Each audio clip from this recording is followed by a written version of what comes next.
नमस्कार, मैं दीपक कुमार आप सभी का स्वागत करता हूं द्वादश डायलॉग। दोस्तों, आज हम चर्चा करेंगे सरकार और सुप्रीम कोर्ट में बैठने वाले मिलोडों के ऊपर। किस तरह से भारत समेत दुनिया के कई एक ऐसा देश है जो जिन देशों का सरकार अपने अपने देश के माननीय मिलोडों से परेशान है।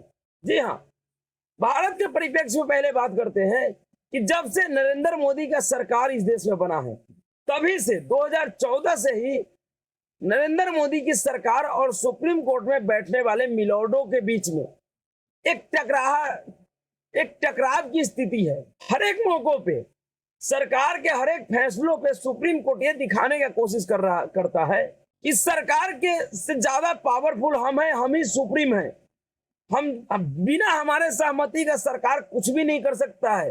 दरअसल सुप्रीम कोर्ट यह दिखाने का कोशिश करता है कि सुप्रीम कोर्ट के सामने संसद की कोई औकात नहीं है, सरकार का कोई औकात नहीं है। जी हाँ, आप चाहे किसी भी मामले को देख लीजिए, जिस तरीके से मोदी सरकार 2015 में इन मिलोडों के कार्य प्रणाली में सुधार करने के लिए कानून बनाया था एनजेसी, जिसको किस तरीके से सुप्रीम कोर्ट ने कूड़े के ढेर में फेंक दिया, कह दिया कि हम नहीं मानते हैं।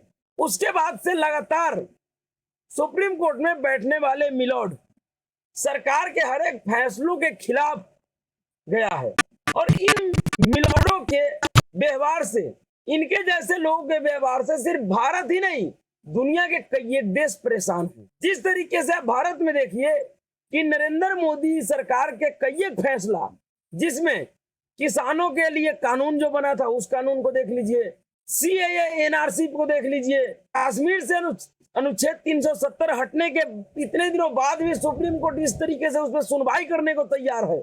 पता नहीं अब सुप्रीम कोर्ट क्या करेगा। ऐसा ना हो कि फिर से सुप्रीम कोर्ट जम्मू कश्मीर में 370 को लागू कर दे, क्योंकि नरेंद्र मोदी के खिलाफ पिछले 9 वर्षों से इस देश में सिर्फ विपक्षी दल ही नहीं काम कर रहे हैं, नरेंद्र मोदी के खिलाफ पिछले 9 वर्षों से इस देश का माननीय मिलोड भी काम कर रहे हैं। जितना परेशान नरेंद्र मोदी से इस देश के विपक्षी नेता है, उतना ही परेशान न्यायालयों में बैठने वाले कई एक मिलोड भी है। इसके पीछे का कारण क्या है ये अलग बात है। अगर इसके पीछे जाइएगा तो बहुत सारे कारण निकल सकता है कि क्या कहीं जिस तरीके से विदेशों में जमा जो काला धन है, जिसमें भारत के बड़े बड़े लोगों का है, बिजनेसमैनों का है, राजनेताओं का है, तो क्या माननीय मिलोडों का नहीं हो सकता? इससे इनकार नहीं किया जा सकता है। और जिस तरीके से उन काला धनों के ऊपर सरकार ने कार्रवाई किया है कि वो काला धन इन सभी लोगों का बेकार और बर्बाद हो रहा है, कहीं उसका भी खींच हो सकता है। लेकिन जिस तरीके से पिछले दिनों नरेंद्र मोदी सरकार और भारतीय जनता पार्टी के खिलाफ जिस तरीके से माननीय मिलोडों का व्यवहार है इस देश में, उससे इस देश का हर एक लोग भली भांति परिचित है। लेकिन इसी तरीके से जिस तरीके से नरेंद्र मोदी परेशान है माननीय मिलोडों से, इसी तरीके से इजराइल की सरकार और वहां के प्रधानमंत्री बेंजामिन नेतन्याहू भी परेशान थे और उन्होंने अपने परेशानी को देखते हुए एक ऐसा काम किया है जिस तरीके के काम करने के लिए पिछले कई एक वर्षों से भारत का हर एक राष्ट्रवादी लोग प्रधानमंत्री नरेंद्र मोदी सरकार में दबाव बनाता है कि आप भी इन मिलोडों के खिलाफ कोई एक ऐसा कानून लेकर आइए जिससे इनके ऊपर लगाम लगे, ये अदालत में बैठकर राजनीति न करे। जी हाँ, दरअसल इजराइल सरकार ने, प्रधानमंत्री बेंजामिन नेतन्याहू ने अपने देश के माननीय मिलोडों के खिलाफ एक कानून लाया है, जिस कानून के द्वारा वो उन माननीय मिलोडों का पर कतर दिया है जो माननीय मिलोड हमेशा बेंजामिन नेतन्याहू सरकार के कार्यों के खिलाफ जाता था, उनको कार्य करने नहीं दे रहा था। जिस तरीके से भारत में नरेंद्र मोदी सरकार को परेशान किया जा रहा है, आप देख लीजिए, जितने भी मोदी विरोधी लोग हैं, यह मोदी विरोधी संस्था है, मोदी विरोधी एनजीओ है, मोदी विरोधी संगठन है, उन सबके पक्ष में सुप्रीम कोर्ट किस तरीके से पिछले 9 वर्षों से खड़े होती हुई दिख रही है। और सरकार जितने भी देश हित के काम कर रहा है, चाहे वो देश के किसानों के लिए हो, देश के नौजवानों के लिए हो, सेनाओं के लिए हो या किसी राज्य के लिए हो, उन सभी कार्यों का सुप्रीम कोर्ट जबरदस्ती न्यायिक समीक्षा करता है और फिर उसको न्यायिक समीक्षा के नाम पे मानने से इनकार कर देता है, उसे खारिज कर देता है। जिस कानून को सरकार मेहनत से दोनों सदनों से पास करवाती है, उस कानून को भी सुप्रीम कोर्ट मानने से इनकार कर देता है। सुप्रीम कोर्ट उन लोगों को तत्काल राहत देता है जो मोदी विरोध से जुड़ा हुआ हो, चाहे वो तीस्ता सीतलवार हो, पवन खेरा हो, आजम खान हो, अब्दुल्ला आजम हो। तीस्ता सीतलवार को तो जिस तरीके से सुप्रीम कोर्ट ने राहत दिया है वो तो अपने आप में एक ऐतिहासिक कार्य है। इतिहास में दर्ज होगा जब भी वर्तमान के सीजीआई चंद्रचूड़ साहब को याद किया जाएगा, तब तक उनके इस कारनामे को भी याद किया जाएगा कि वो किस तरीके से मोदी विरोधी गैंग के लोगों, एनजीओ संस्थाओं और सरकारों के पक्ष में हमेशा खड़ा होते हुए दिख रहा है। चंद्रचूड़ साहब को मणिपुर का हिंसा दिखता है, लेकिन पश्चिम बंगाल का हिंसा नहीं दिखता है। मणिपुर का शर्मनाक कांड दिखता है, लेकिन बिहार का नहीं दिखता है। उत्तर प्रदेश का मॉब लिंचिंग दिखता है, लेकिन महाराष्ट्र में 2 साधुओं का हत्या नहीं दिखता है, वो मॉब लिंचिंग नहीं दिखता है। राजस्थान का बलात्कार नहीं दिखता है।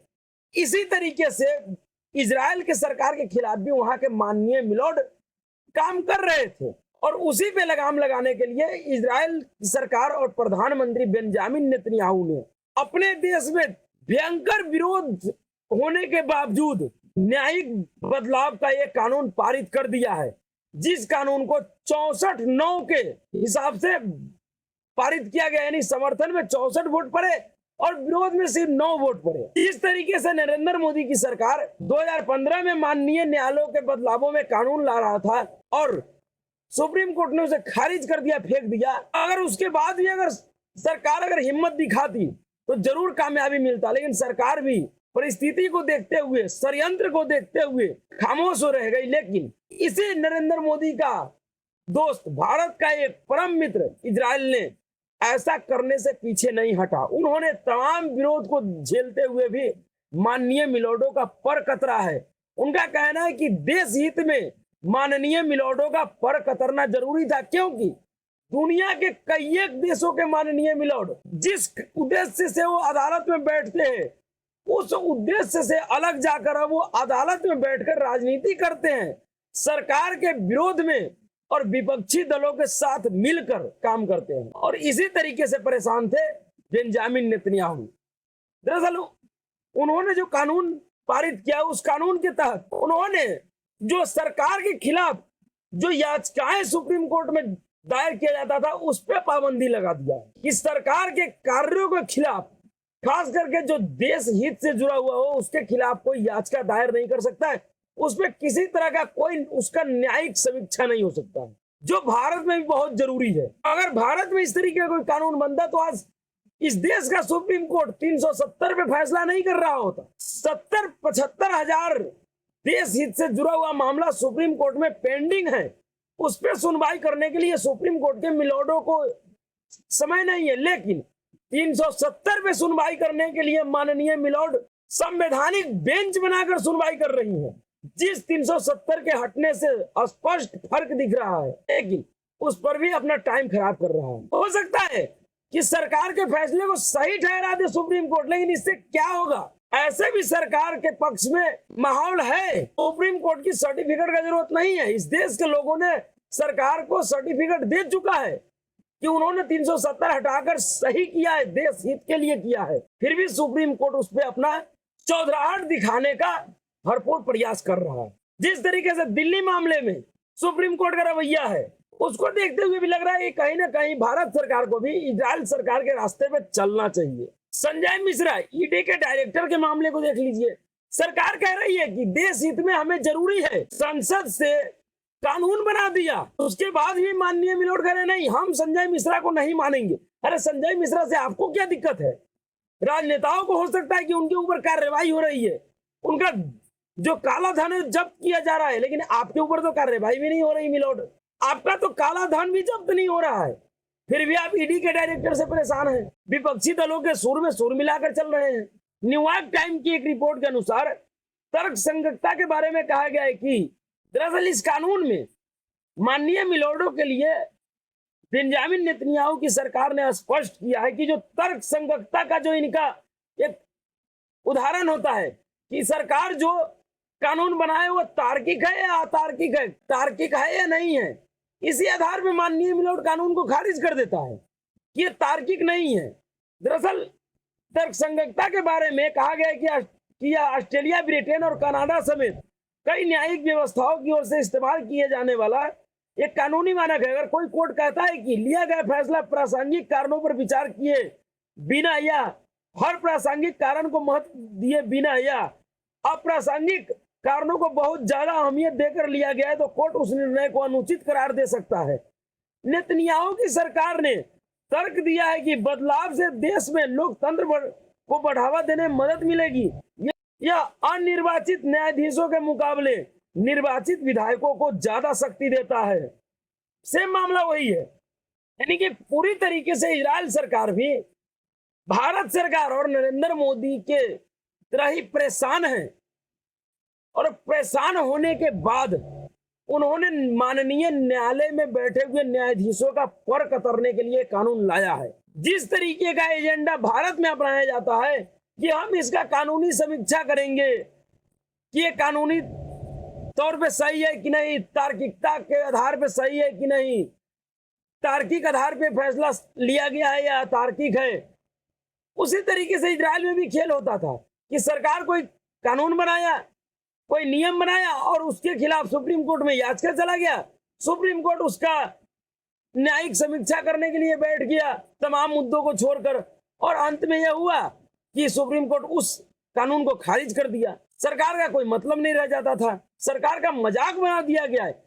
कई देशों में सुप्रीम कोर्ट ने सरकार और संसद को मजाक बना दिया है, जिसमें भारत का भी नंबर आता है। अरे आप पड़ोसी पाकिस्तान में देख लीजिए, वहां भी अभी कुछ दिनों पहले सुप्रीम कोर्ट से परेशान होकर वहां की सरकार सुप्रीम कोर्ट में बैठने वाले न्यायाधीशों के ऊपर आरोप लगाया था कि न्यायाधीश विपक्ष से मिला हुआ है, और उनके पर कतरने के लिए पाकिस्तान सरकार ने भी एक ऐसा ही प्रस्ताव पारित किया था, लेकिन उस पर राष्ट्रपति ने हस्ताक्षर नहीं किया, क्योंकि कहा जाता है कि वहां का जो राष्ट्रपति है वर्तमान का, वो भी विपक्ष के साथ ज्यादा झुकाव रखता है। तो सुप्रीम कोर्ट से, माननीय मिलोडो से सिर्फ भारत ही नहीं कई एक देश परेशान है। लेकिन सवाल यह कि जो इजराइल सरकार ने किया है, जो बेंजामिन नेतन्याहू ने किया है, क्या उस तरीके का काम करने का हिम्मत नरेंद्र मोदी की सरकार दिखा पाएगी?